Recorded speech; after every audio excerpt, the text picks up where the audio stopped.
Thank you, Chairman Miller. Yesterday we commemorated a somber anniversary. 6 years ago, the United States suffered the most devastating terrorist attack in our nation's history. It was a day of tragedy, but also a day of heroism. In the minutes, hours, days, and weeks following the attacks on our nation, thousands of responders, workers, and volunteers converged on the sites of the attacks in an effort to rescue the wounded and recover those who were lost. In New York, the brave men and women who rushed to the World Trade Center found themselves facing an incomprehensible scene of destruction, the likes of which no one could have anticipated. On that horrific day, the only concern on the minds of responders was preventing further loss of American lives. The topic of today's hearing is the health and safety conditions at the time of the attack and in its aftermath. And certainly we all look back at the devastation and consider the dangers encountered at that site among the tragic consequences of the attack on this great country.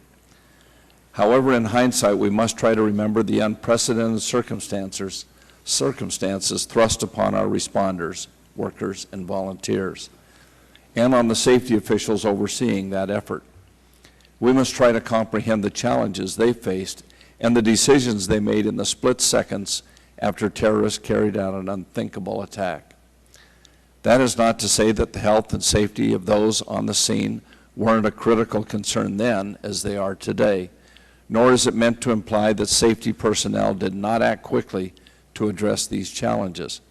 Indeed, OSHA took action immediately after the attacks to assess safety conditions and provide guidance and assistance in the creation and implementation of a safety and health plan, along with the coordination of donations of and distribution of personal protective equipment to workers at the World Trade Center site.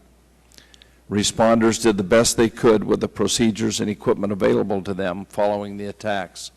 But the simple reality is that the personal protective equipment and the rescue and recovery procedures were not designed for what they found at the World Trade Center collapse.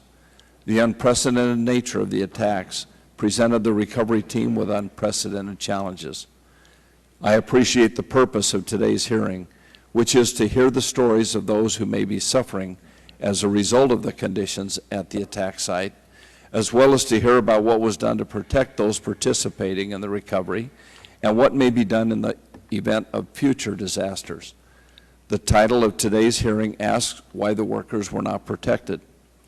I believe that title suggests a lack of concern for the health and safety of those brave rescue workers, a suggestion that is both unfair and inaccurate.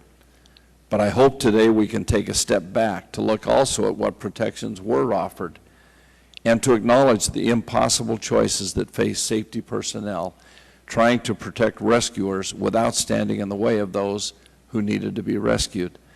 I'm mindful that help came in many forms following the 9/11 attacks.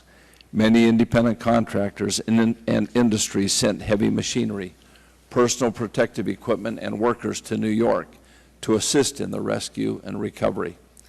This outpouring of support was no doubt instrumental in the response, and I feel strongly that we must not take any steps that could prevent or delay future private sector aid from reaching disaster areas as quickly as it did after September 11th. We all agree that protecting the brave individuals who respond to disasters is a top priority. And today, as we discuss the health and safety conditions at the site of this despicable terrorist attack in New York, we have an opportunity to once again offer gratitude to those who aided in the rescue and recovery efforts 6 years ago. I'd like to thank the witnesses for being here, and I look forward to their testimony. With that, I yield back the balance of my time.